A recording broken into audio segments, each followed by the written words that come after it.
Bon voilà Fabrice, bonjour. Voici la présentation de ta borne arcade qui démarre ici. Donc elle est installée sur base d'un Raspberry Pi 3. Alors comme tu peux le voir, elle est un peu plus sympathique que celle que je t'avais présentée au début.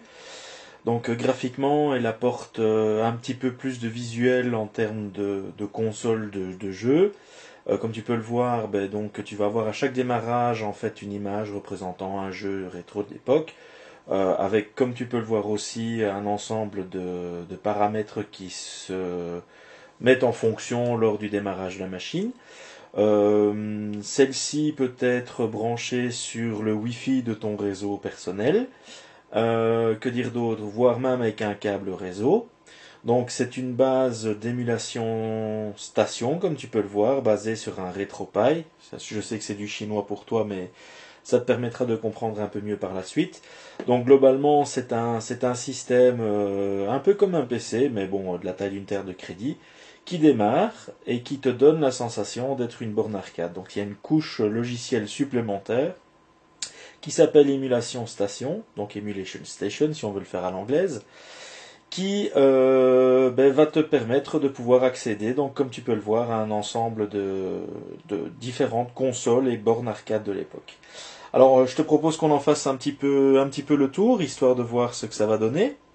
Donc voilà. Alors l'idée générale, donc quand tu arrives au démarrage, donc tu as devant toi les différents panels. Donc c'est un système qui est prévu, comme tu le sais, pour 2 joueurs. Donc chaque joueur dispose de 6 boutons de jeu. Chaque joueur dispose de son stick de fonctionnement.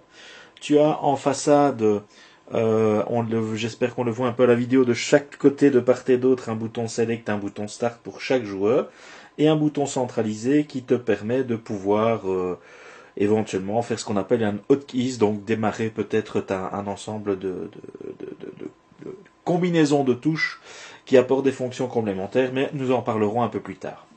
Donc, faisons un petit peu le tour des différentes bornes arcade installées. Donc, chaque système est fonctionnel soit du joueur de 2, soit du joueur 1, si j'arrive à le dire. Donc, le simple fait de déplacer ton stick vers la gauche ou vers la droite te fait balayer les différents systèmes. Alors, nous avons donc installé, comme tu peux le voir, au sein de ta machine, différentes bornes arcade, différentes consoles de jeux de l'époque. Donc à commencer par les arcades classiques. Donc à chaque fois tu verras le nom du système dans lequel tu veux jouer et le nombre de jeux qui lui est associé. Donc par exemple en arcade classique, comme tu le vois ici, tu as 616 jeux disponibles. Donc de quoi passer toute ta vie à jouer si tu le souhaites.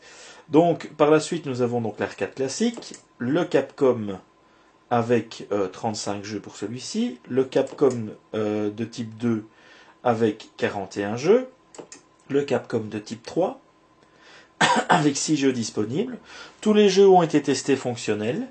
Alors, Capcom de manière générale, avec cette fois 26 jeux disponibles. Le système Cave, avec 17 jeux disponibles. Data East, 57 jeux. Galaxian, avec 71 jeux. Le système IREM, avec une cinquantaine de jeux. Kaneko avec 29 jeux, Konami 109, Midway avec 15 jeux, 26 jeux avec le symbole Pac-Man, je regarderai ce que c'est en détail, le Polygame Master avec 28 jeux, alors Psychio avec 16 jeux, donc ce sont peut-être des consoles qui te disent un peu moins, mais il s'agissait de bornes arcade de l'époque.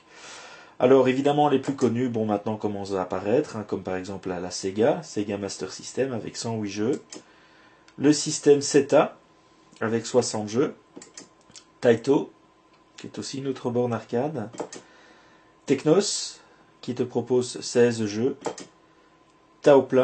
Toaplan, pardon, 33 jeux. Game Boy Advance, 105. Game Boy Color, 528 jeux. Neo Pocket Color, 37. Neo Geo, 146. La NES, avec 768 jeux.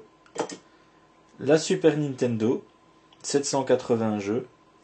La version japonaise de la Super Nintendo qui s'appelait la Super Famicom avec 128 jeux. La Nintendo 64. La Nintendo DS, la console de jeux portable assez connue. Sega Master System avec 271 jeux. La Sega Genesis avec 783 jeux. La Genesis 32X avec 33 jeux. PlayStation avec 20 jeux disponibles. La PSP avec 8 jeux disponibles. La PC Engine avec 290 jeux. Le TurboGrafx 16 avec 94 jeux. Virtual Boy avec 22 jeux. Et le menu touche pas à sa petit con, RetroPie, qui te permet en théorie d'aller modifier les paramètres que je te déconseille d'aller chipoter. Donc, quand tu as déterminé la console de jeu sur laquelle tu veux par exemple jouer, je vais prendre par exemple, allez, imaginons, Konami, tu as différents boutons, d'accord? Alors, je te conseille d'appuyer sur le bouton rouge que nous avons ici, qui est en bas à gauche, qui te permet de rentrer dans la console de jeu proprement dit. Donc, la liste des jeux apparaît ici sur ta droite. Tu descends. Ça te permet de choisir le jeu pour lequel tu veux jouer. Bon, peu importe, voilà, pas tellement d'importance. Voilà, imaginons Dragon Ball, voilà, Dragon Ball Z. Quand tu l'as choisi, à nouveau le bouton rouge pour le lancer. Donc le système va charger l'émulateur proprement dit. Tu ne bouges à rien, tu laisses faire les choses. Et au bout de quelques secondes, donc le jeu proprement dit démarre. Alors j'ai diminué volontairement le son pour le moment, mais je te montrerai comment l'augmenter. Donc le principe est assez simple, voilà, donc la console de jeu a démarré. Comme toute console de jeu qui se respecte, comme tu peux le voir, tu n'as pas de crédit pour le moment. Eh bien, si tu joues avec un joueur, et que le jeu permet par exemple plusieurs joueurs, donc un joueur, tu as les boutons ici qui correspondent à Start et Select, qui te permettent, comme tu vois avec l'aide du bouton bleu, d'augmenter le nombre de crédits au fur et à mesure que tu sélectionnes le jeu. Voilà. Quand c'est fait, tu démarres ton jeu à l'aide du bouton blanc et tu peux choisir le personnage en fonction de ce que tu fais. Quand c'est fait, bouton rouge pour confirmer et le jeu va pouvoir démarrer. Voilà. Alors à ce moment-là, bon, je le joue d'une main évidemment, enfin balle de deux, allez à la limite. Voilà, ton personnage joue. Bon, je te laisserai découvrir, c'est pas spécialement ma tasse de thé ce genre de jeu. Voilà. Alors, évidemment, comment sortir du jeu une fois que tu as joué? Très simple. C'est ce qu'on appelle les hotkeys dont je te parlais tout à l'heure. Les hotkeys, on a parlé du bouton central, mais dans ce cadre-ci, pour sortir d'un jeu, il s'agit d'appuyer simultanément sur le bouton bleu et le bouton un joueur. En faisant ceci, qu'est-ce qui se passe? L'ordinateur interrompt l'émulateur et le jeu en cours et tu reviens au menu précédent. Alors évidemment, ici, tu vas te retrouver dans le système d'émulation que tu utilisais avec l'ensemble des jeux. Imaginons que tu veuilles sortir et choisir un autre système. Tout à l'heure, pour choisir le jeu, tu appuies sur le bouton rouge. Pour sortir du menu, tu prends le bouton qui est juste à sa droite, le bouton jaune. Dans ce cas, tu reviens sur les autres systèmes en question. D'accord? Alors, ce qui m'intrigue un peu, c'est que Sega ici te propose un certain nombre de jeux, alors qu'il y a une pléthore de Sega avant, qu'on a pu voir tout à l'heure, donc je voudrais voir un petit peu à quoi ça correspond. Ok, bon, même principe, tu peux voir au fur et à mesure, bien sûr, que tu sélectionnes. Si l'info est disponible, tu as un petit aperçu du jeu, comme s'il était sur la borne arcade proprement dit. Voilà, que dire d'autre? Bon, voilà, je te laisserai à la limite voir un peu les jeux qui existent, voir un peu les éléments qui te font plaisir, donc je te laisserai la découvrir au fur et à mesure.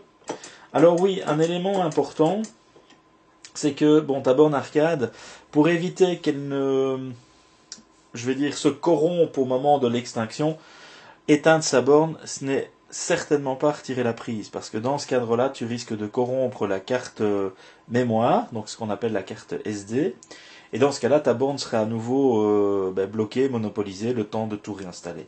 Bon, j'ai fait une copie de la carte mémoire, ce qui veut dire que j'en dispose une à la maison, mais je te conseille vraiment et sincèrement, fais-moi plaisir, fais l'acquisition d'un petit disque dur externe et je te montrerai comment faire une copie.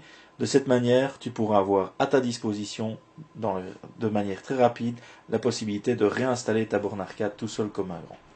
Voilà, donc comment éteindre la console une fois qu'elle est terminée. Donc tu as, comme je te le disais au niveau des systèmes, tu as la possibilité de venir appuyer sur le bouton bleu qui va normalement, le bouton, pardon, autant pour moi, le bouton blanc, voilà, tout seul, le bouton blanc tout seul va te faire apparaître ceci. Alors, au niveau du son, je vais remettre ta borne avec un niveau de son tout à fait valable, donc on est à 77%, je vais le remettre à 90%, je sors du menu, voilà. Mais pour éteindre ta machine, donc, bouton blanc, fait apparaître le menu, avec ton joystick, tu descends sur Quit, quand c'est Quit, bouton rouge pour le confirmer, d'accord, et tu vas sur Shutdown de Systems, donc Shutdown Systems va éteindre ta borne, évidemment. S'il ne s'agit pas d'une fausse manœuvre, tu confirmes en disant oui, je veux bel et bien l'éteindre. Voilà, et le système va s'éteindre progressivement.